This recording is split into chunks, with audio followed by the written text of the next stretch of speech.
অখিল গগৈ, গৌৰৱ গগৈ আৰু লুৰিণজ্যোতি গগৈ এক পাক 126টা সমষ্টিত এক পাক মাৰি দিম। আৰু যিদিনাই আমি তিনিটা গগৈয়ে অখিল গগৈ, গৌৰৱ গগৈ আৰু লুৰিণজ্যোতি গগৈ এক পাক 126টা সমষ্টিত এক পাক মাৰি দিম।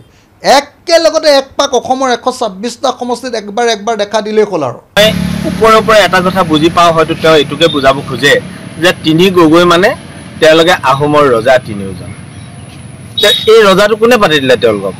তিনি গগৈ মানে যদি তেওঁলোকে আহোম জাতিটোক বা আহোমৰ প্ৰতিনিধি, আহোমৰ যদি কিং বুলি বুজাব খুজিছে, তেতিয়াহ'লে আমিবোৰ কি আহোম নহয়? চক্ৰ গগৈ কি আহোম নহয়? তপন গগৈ আহোম নহয়? সুশান্ত বৰগোহাঁই আহোম নহয় নেকি?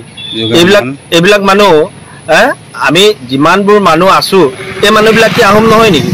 তাৰ তেওঁলোকক অসমৰ ৰজা কোনে পাতিলে? গোটেই তিনিজন গগৈয়ে যদি গোটেই অসমখন ঘূৰি দিলে এপাক হৈ যাব, তাৰমানে কি তেওঁলোক ৰজা? কোনে ৰজা পাতিলে তেওঁলোকক? আজিলৈকে তেওঁলোকৰ আজি যোৱা 10টা বছৰ কংগ্ৰেছ শাসনৰ বিৰুদ্ধে অখিল গগৈ ডাঙৰীয়াই নিজৰ বাহিৰে দ্বিতীয়জন জিকাব পৰা নাই। লুৰিণজ্যোতি গগৈ ডাঙৰীয়া তেওঁ ৱাৰ্ড মেম্বাৰ মোৰ সমষ্টিত 4টা জিকিছিলে, সেইকেইজনেও ঘূৰি আহি মোৰ দলত যোগদান কৰিলে। তাৰপিছত তেওঁলোকৰ অস্তিত্ব আছে ক'ত? কোনে পাতিলে তেওঁলোকক আহোম কিং?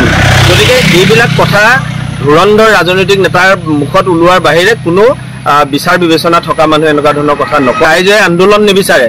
অখিল গগৈ ইতিহাস আন্দোলনৰ ইতিহাস, আমাৰ কি কয় লুৰিণজ্যোতি গগৈৰ ইতিহাস হৈছে আন্দোলনৰ ইতিহাস। তাকো ভুৱা জাতীয়তাবাদৰ আন্দোলন। তেওঁলোকৰ আন্দোলনত ভুৱা জাতীয়তাবাদ থাকে, আচল জাতীয়তাবাদ তেওঁলোকৰ নাই।